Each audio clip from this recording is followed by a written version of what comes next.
We all saw this coming in the 2024 Giro d'Italia, the Tadej Pogacar show.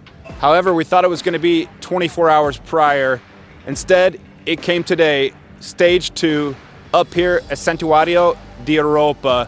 161 kilometers in the stage, and at the end of the day, yes, the Slovenian superstar, in his first participation of the Tour of Italy, takes a stage win by 27 seconds over Danny Martinez, and behind him, Geraint Thomas in third. And with that today, Tadej leads by 45 seconds over Geraint Thomas. Same amount of time back to Danny Martinez. Uteberg's there in fourth place at 54 seconds. His first pink jersey in the Giro d'Italia, obviously his first participation in the Giro d'Italia. Pogacar, of course, is a two-time winner of the Tour de France, and showing his super talent, he came here and he exploded the stage. 11 kilometers long, this summit finish. A summit finish only 2 days into the 2024 Giro d'Italia. Helicopter flying above, hopefully taking Tadej away, VIP treatment. The finish line right here, and of course, right over my shoulder, well, that's the sanctuary. This stage, back in 2017, is when we last visited. Then it was the day of Tom Dumoulin. He went on to win that Giro d'Italia, the Dutchman. Everybody talks about this stage, the day in 1999 when Marco Pantani dropped his chain and had to chase back, I think, passing 49 riders to win the stage. And they brought up Pantani a lot, and we saw Pantani fans and a big sign for him on the climb itself. I don't like to make those comparisons, and I don't like when some of the journalists ask our friend Tadej Pogacar about Pantani, because it's an unfair comparison. He was kicked out of that race for doping later on in his career. Well, there were a lot of questions around that, so we're not going to make that comparison. But it is important to remember that this climb is famous for that 1999 escapade. In 2017, well, that was the last time. Dumoulin, and we're back again for the Pogacar show this time around.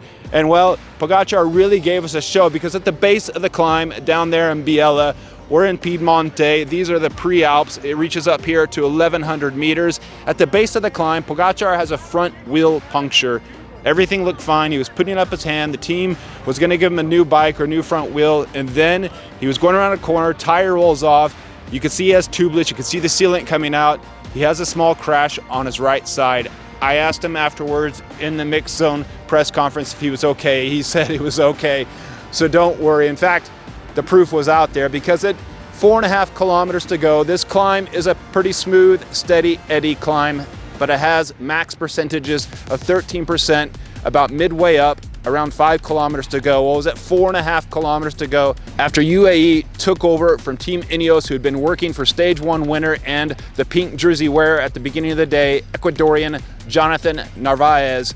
Well, it was UAE's turn, and after they helped Tadej get back into the group after that bit of drama, Tadej regained his composure and did what he does best, went on the attack, and the attack was mind-blowing, so much so that no one could hang with him. At 4.3 kilometers to go, Tadej Pogacar was solo.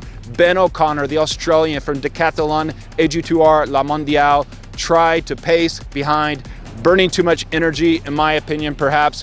Behind him was Geraint Thomas, wisely not taking turns, because he knew he had to manage his energy if he was going to do something on the finish of the stage. And in fact, Ben O'Connor later exploded, finished 1 minute down on the day, I think in 13th place, where you saw Thomas rebound to finish third. The bonus seconds on the stage finished 10, 6, and 4. So Tadej, in addition to that 27-second gap at the finish line, he got the 10-second bonus over Martinez and Thomas in second and third. What a day of racing in the 2024 Giro d'Italia. The Escape tried to do its thing when we left on the outskirts of Torino today, and it was whittled down until finally we only had left an EF Education rider, Andrea Piccolo. He got gobbled up in the madness on the climb up here to Oropa. So the Escape, well, that was finished, done, over with. But we do want to take note of a couple crashes out there on the day. Eddie Dunbar, Team Jayco Alula, the Irishman, well, he came down and looked pretty beat up. I saw scars on his right-hand side when we filmed him up here at the finish. Also, Attila Valter, the Hungarian champion, you'd see him in the red helmet with the yellow Visma kit and the Hungarian jersey on top of that. Well, he came down too and looks pretty banged up, but I think he'll be okay, more likely than Dunbar to continue in this race. Visma Lisa Bike has taken a hit in this race because this morning we got the news that superstar climber domestique Robert Gesink didn't start the stage because he crashed in stage 1, has a small fracture I think in his wrist, and was unable to continue with the pain. So when we're looking at Kian Utebrooks, and I hope I'm pronouncing it right for all the Dutch speakers out there, took over the white jersey today and he was super thrilled. His first leader's jersey in a Grand Tour. Super happy. He's a great positive rider to speak with, always happy, full of energy, the Belgian rider. He's going to be down helpers. Now the team is a 7-man team instead of 8 men, and so now he has 6 helpers, and so what would have been 7 helpers in the team. As we look forward 19 more days in this Giro d'Italia, could Tadej hold the jersey for all those 19 days? We don't know. What's for certain is that he underlined today why we all gave him that superstar status heading into this race, at no disrespect to the other rivals, but he has those wins under his belt that those other riders don't have. And we spoke to Geraint Thomas there at the finish, and he was blown away, just like all of us watching at home, by what Tadej had done during the day. He didn't know about the puncture and the crash. The only time he'd heard about it is when he heard over the radio that Tadej's back in the group, and he thought, well, something must have happened to Tadej. Geraint, wise, energy, conserved himself today and rode himself well up here to finish 3rd place, and he's going to play the long game in this Giro d'Italia. He knows it's not over with, but Tadej underlined his superstar status.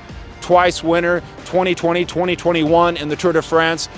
Flanders, Liège-Bastogne-Liège, Monument, Strade Bianche with an 80-kilometer solo attack. And today, he couldn't do it in Torino on day 1, but today, Santuario di Oropa, he did it here. He put on his show, the Tadej Pogacar, 4.3 kilometers to go, riding solo to the line, taking his first ever stage win in his first participation of the Giro d'Italia, and along with it, the Maglia Rosa, the pink leader's jersey in this Tour of Italy.